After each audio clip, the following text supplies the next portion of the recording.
What's goody? It's your host, Jay Rose, as always, and today I just had something on my mind and I wanted to talk about it. And there's a group of players, a specific group of players with this specific play style that I think is probably the worst kind of player you can possibly have on your team.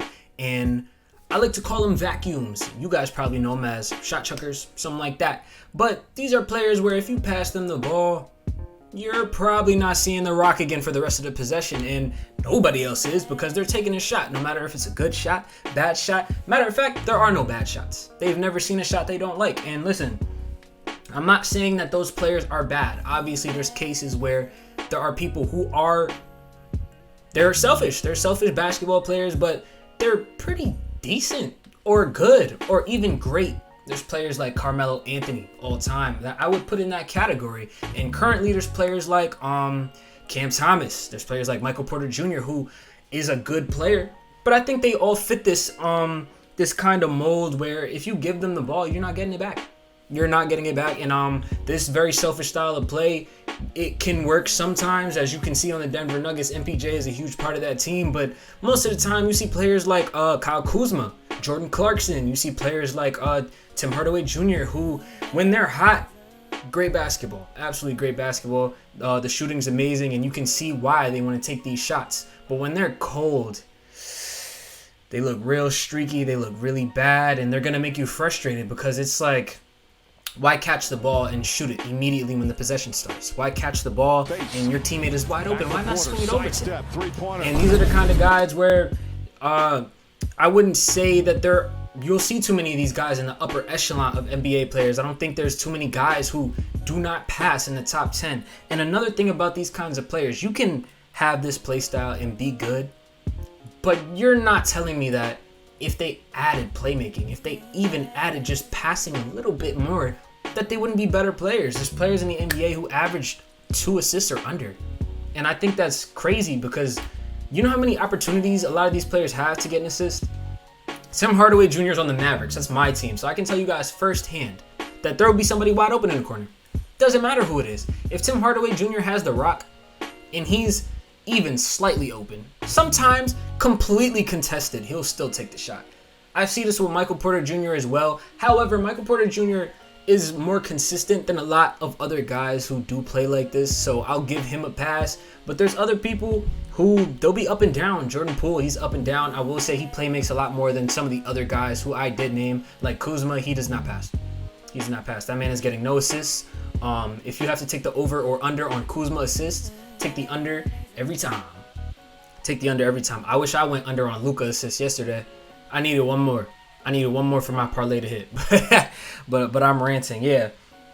Like I said, if you take a guy like Tim Hardaway Jr. and you give him a little bit of playmaking, or you take a guy like Kuzma, give him a little bit of playmaking, and especially Michael Porter Jr., he'd be super dangerous if he just knew how to pass the ball in the correct moments. But instead, he sees the rim, and that's all he sees. Complete tunnel vision, and that's why I call these guys vacuums. When you're vacuuming your rug, all that dust, dirt gets stuck inside the vacuum. It's not coming back out. It's over.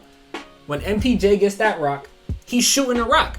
No questions asked. I'm not going to lie. I feel like when I see him play, he's going to shoot it more often than he's not. And sometimes that's good. Sometimes that's bad. Like I said, Michael Porter Jr. is probably not the best example for what I'm talking about because he is pretty consistent relative to most people who fit this mold. But when you look at a guy like Jordan Clarkson, he could be really up or really down. The efficiency is always going to be fluctuating because when they're hot, amazing basketball. When they're cold, some of the ugliest basketball you could possibly watch.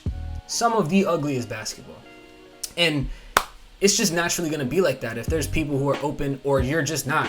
As a fan, me looking at you shoot that shot, it's like, come on, man. Come on. There's better looks. And, this is something that actually gets me upset. When the shot clock first starts, like you get an offensive rebound, shot clock first starts, they're ready to take the first shot they see. Or you come down the court, give them the ball, shot clock just started anyway. We just came down the court. They ready to take that already. And it's like, come on, man. Like, we can swing it around, possibly get a better look, but they're just not going for it. They want their points. They want their points. And like I said, that is probably my least favorite and, in my opinion, probably the least effective NBA play style that you can have. Let me know if you agree, disagree. I don't really think there's much to disagree with, to be completely honest. Even all-time greats who get classified as shot chuckers like MJ and Kobe, they average their assists. And listen, Kobe was a nut, but he would pass. He knew when to pass. So I'm just saying, and also, Kobe's a very underrated playmaker. That man's playmaking is tough. He didn't use it the amount that he could have, but his playmaking was absolutely tough, and he knew how to pass the ball, and he did. So, yeah, that's just my opinion on that kind of archetype. You could let me know how you feel about that. I'm not calling Kobe or MJ a vacuum, by the way, just to clear that up. They don't count as vacuums. They pass. They know how to pass. But yeah, it'll be more players like Melo, players like T-Mac. You know what I'm saying? Along those lines. So you can let me know what you think about that in the comments below. I'll see y'all in the next one.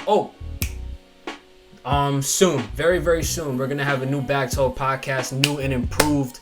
It's gonna be a real podcast. It's not gonna look like a regular video. We're gonna talk for a little bit longer next time. So look out for that. And yeah, catch y'all in the next one.